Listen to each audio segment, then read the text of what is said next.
There's a very popular venue in my city that you must book 1.5 years in advance at least if you want a good date.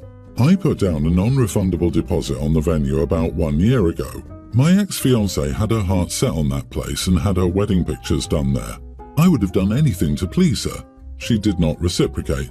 In fact, she had intimacy with her ex about a month after I put down the deposit. I tossed her and her crap out of my house. I spoke with the venue and they wouldn't return my deposit. Reasons don't matter. Non-refundable is non-refundable.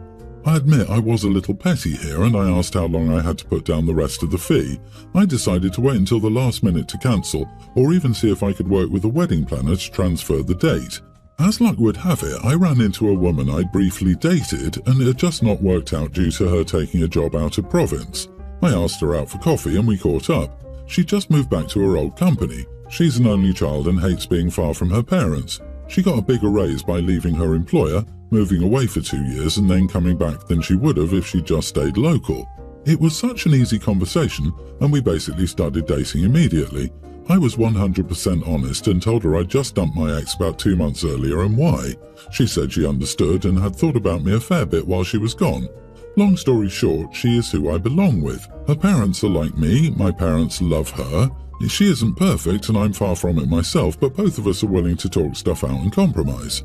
I asked her to marry me about 6 months in. She said yes. Obviously, she brought up the venue since she's always dreamed of getting married there. She said she didn't want to wait long to get married. I jokingly mentioned that I already had a reservation for that venue for next June as she wanted a spring wedding. She freaked out briefly because she thought I'd booked it when we started dating. I explained why I had that reservation and she calmed down. The next day, she approached and asked if we could look at the venue together. We invited our moms and we went for lunch and a tour of the venue. All 3 of them were crazy about it. We're getting married next June on the date and at the place where I was planning to marry my ex. We did tell our parents, but only them. My ex found out about my engagement. We still have mutuals, and she lost it. She started to contact me about how I was trying to hurt her by doing this, and how I'm so petty. I block her on anything she contacts me. I talked to my fiancée and we agreed to get married elsewhere if my ex bought the deposit off of me. We met her for coffee and offered to let her buy the deposit. It is a substantial amount and I was initially going to be out of pocket. We figure if she doesn't really want us to get married there, then she can bite the bullet and pay the deposit, and after that it's not our problem. She refused. She said I put down the deposit, so it was my problem. I agreed and told her that we would be having our wedding there and to leave us alone. She's been having a breakdown ever since. She's constantly on social media complaining about it. It doesn't affect us, but some of our mutual friends have said that it's an idiotic move. She's threatened to cut off anyone who comes to the wedding. I told everyone I fully appreciate their position and would accept their RSVP in the negative. Am I the idiot for getting married at a venue I'd booked for my wedding to my ex? Not the idiot. Unless they want to pay the deposit, they can shut the heck up. Weddings are insanely expensive, and the fact that you're lucky enough to have a beautiful venue to marry someone you're truly in love with is amazing. If anyone has any issues with it, they can talk with their wallets. Exactly, it's not OP's fault that his ex likes having intimacy with other dudes. OP, your ex lost any and all rights to complain and have input on this situation when she cheated. Sounds like karma to me. Congrats on your engagement. I just love how the ex is now the wounded one. You were honest with the ex and your fiancé. You were generous by offering to let her buy the date back. She could have thrown any party she wanted there that day. Ex can go suck lemons and vent on social media until her fingers turn blue. However, it's kind of hysterical. I hope you're not rushing into marriage just because you don't want to be out $10,000 or whatever the deposit was. Best of luck. My wife Anne and I have been married for several years. We were high school sweethearts. We were having a rough patch in our marriage and I suggested doing some fun bonding activities to get the spark back. She agreed but kept complaining about the activities. We went camping and she developed a full body rash. She ended up going to the hospital with sepsis after she came into contact with some bad bacteria. My friend Seth came to drive us to the hospital and he stayed with her when we both got checked out. I got sick too, and Seth checked up with Anna daily because I asked him to. The meds and the infection made her a bit delirious and she kept asking for Seth, which is funny because she didn't like him before. She wanted him to stay for hours a day and he did. She's recovered for about 3 weeks now and still calls up Seth if she needs to go to the hospital or even just wants a friend to talk to. We found that excessive and I told him to hang up on her or block her. He said he wouldn't do that because it was rude and he could see why our marriage was failing. That was really uncalled for, in my opinion. Am I the idiot? I was just offering suggestions. Edit, she tripped and cut her leg. We tried to wash the wound out with water, but I guess our filtered water bottle didn't do the job. You've got to be kidding with me, this one. When I read that she was complaining about camping, I thought, okay, I can see that would be annoying since you were already camping and don't want more complaints on top of it. But when I read she was hospitalized with a full body rash and sepsis, which could have killed her, dude, I agree with Seth. I can see why your marriage is falling apart. Hint, it's you, and you are the idiot. Great way to get tetanus. Looks like you did a really poor job preparing for the camping trip if you didn't even have a simple first aid kit. And how long did you write off her complaints about camping before you went to the hospital? You don't go from feeling fine to needing a hospital that quickly. How long did you write off the rash before taking it seriously? This isn't a tale of, oops, all Seth now. This is a tale of neglect until someone actually cared about her. Sepsis is no joke, and it's disturbing how OP seems not to care about his wife's health. Pal, your marriage is most likely over. Your wife almost died. Seth was there with her, you weren't. They bonded over the experience. She prefers his company to yours. Oh, I wonder why. And here you are doing your best to destroy their friendship. Not to improve yourself, not to work on your relationship with her, apparently, not even communicating with her. No, just going behind her back and trying to destroy the relationship, which you see as competition, no matter what impact that might have on your wife. Yes, I see why your marriage is failing. You are not going to save it by isolating her from other guys. My 27 female cousin, 26 female, and her fiancé, 26 male, are supposed to get married around spring. They've been engaged for 2 years. Cousin has been living with us since she was 3 after her parents passed away. I love her dearly as my younger sister, and I support her in many of her decisions, except for this marriage. I feel like my cousin is rushing into things and ignoring that they're not financially stable. Neither of them has a job, and while she's in a PhD program, they're living off some of her research funds. It's not enough to make a living. They're currently residing in an apartment that his parents are paying for.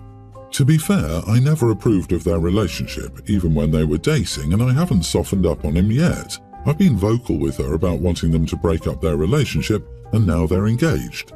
I find him obnoxious and rude, and he's made some unnecessary comments that still boil me. For instance, when we invite them for dinner, he makes snarky remarks about my wife's traditional dishes. And no, we've never forced them to eat any of them. Those were more for my wife than for them. But he compliments everything I make, even something as simple as coffee. And he keeps telling me I'll make a good man happy one day. It's infuriating that my cousin ignores this. His disrespect for my marriage is the reason for this whole situation. With the wedding on the way, he introduced me to the other funder, his relative. We hit it off right away. We're close in age and share similar interests, so we bonded well. But I started to notice that my brother-in-law was behaving oddly.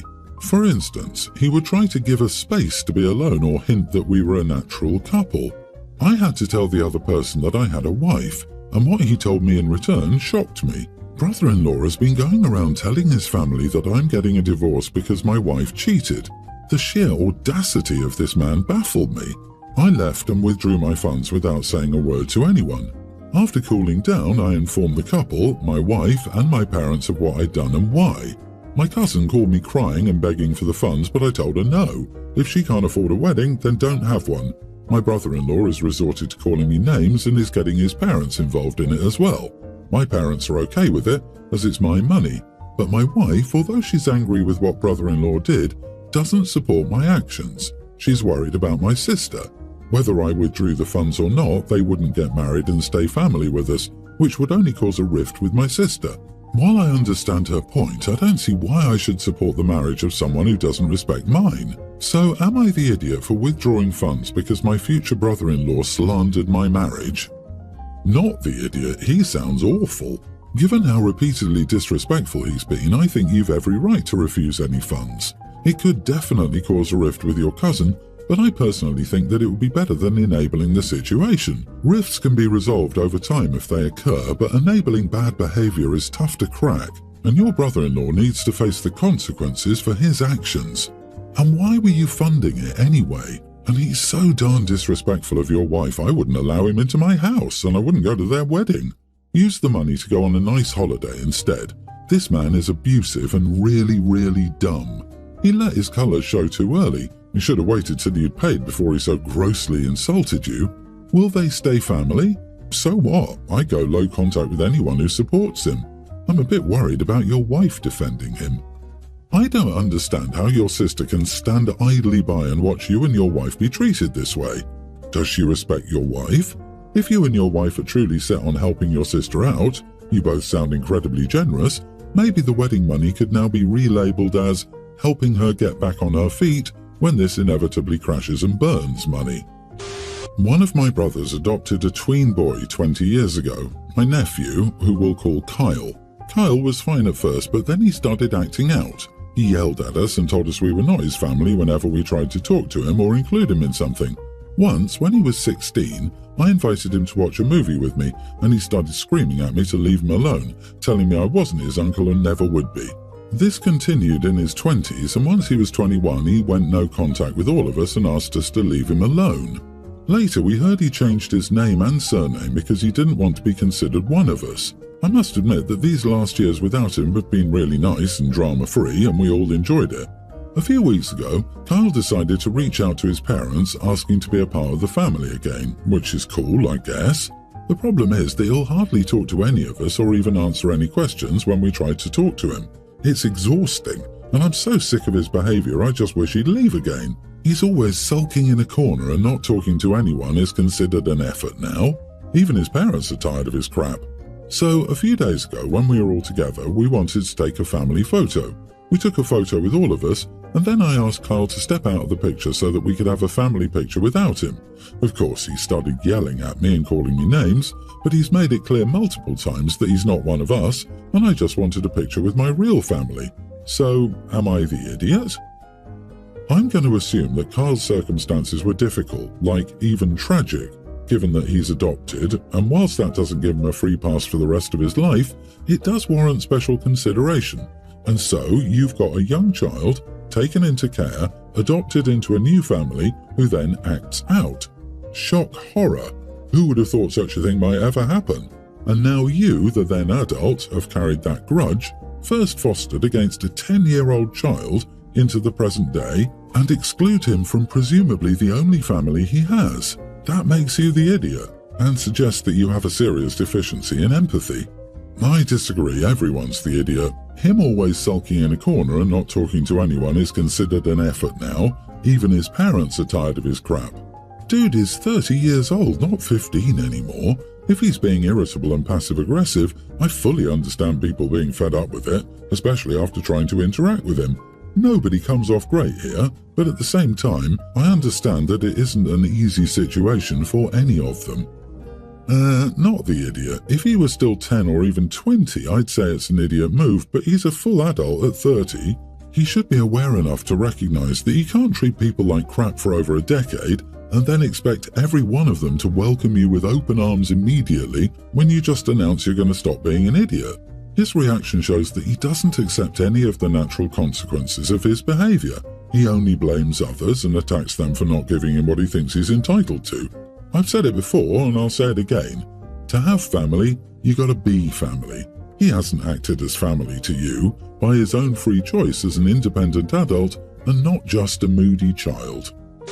I, 27 female, recently returned home from studying overseas. During that time, my half-brother Derek, 36, married Lily, 26 female, and had my nephew, young toddler. For your information, Derek's maternal family is wealthy. He's currently the head of their family business. I'm currently working for Derek, call it nepotism, but Derek gets a loyal, capable worker, and I get fantastic pay, which is totally a win-win. Lily is from a lower-income background. She used to work as a nurse before meeting and marrying Derek. After the birth of their son, her health plummeted, and she and Derek thought it best she was a stay-at-home mom. A few days ago, Derek asked me to pick up Lily from her aunt's house because her driver was sick. It was a baby shower for one of her cousins. I was asked to stay for a glass of drink, customary for guests in our culture, so I did. While there, I listened to all the young mothers talk about their experiences. One of the things they complained about was lack of sleep because their babies woke up around the clock.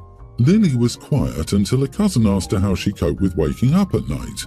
Only then did Lily admit never having to do that, as Derek hired a nighttime nanny for their son. The women went quiet for a bit before one exclaimed she forgot rich people do things differently. Another chimed in that Lily was missing out on bonding with her baby by having a nanny take over a mother's role. Another said Lily can't be lazy and relies on help or her baby won't recognize her. During all this, Lily's face went paler and paler, like she was having a panic attack. I also thought these women were just mean, so I excused Lily and said we were leaving. As I helped Lily collect her things, the first woman said Lily needed to cut down on relying on the nanny, or she would be a bad mother who doesn't know how to do anything for her baby by herself. I told the group that Lily is not a bad mother for having a husband who can care for her and doesn't want her to struggle with staying awake night after night. I then walked Lily out. In the car, Lily was worried that her cousins would be mad at her, making her next meeting with them awkward. I told Lily her cousins were jerks and they should apologize to her, not the other way around. Lily thanked me for looking out for her, but continued to look worried the rest of the ride. I told Derek about this and he agreed with me. Still, Lily did look really upset. Am I the idiot? Not the idiot. Those women were just mean. Even if their suggestion came from a good place, they could have been much gentler about it. As it is, it just seems like they were jealous of Lily's fortune and wanted to fill her mind with doubts and worries. You were a wonderful knight in a shiny car for your sister-in-law. Oh, they're jealous of Lily. I'm jealous of Lily. I would have loved a night nanny when my children were younger. If anything, it will help Lily be a better mother than she would be, because she's well rested. The family is jealous, as I am, but I think most of us would have had better manners and just be happy for her. You go, girl. Have Lily's back.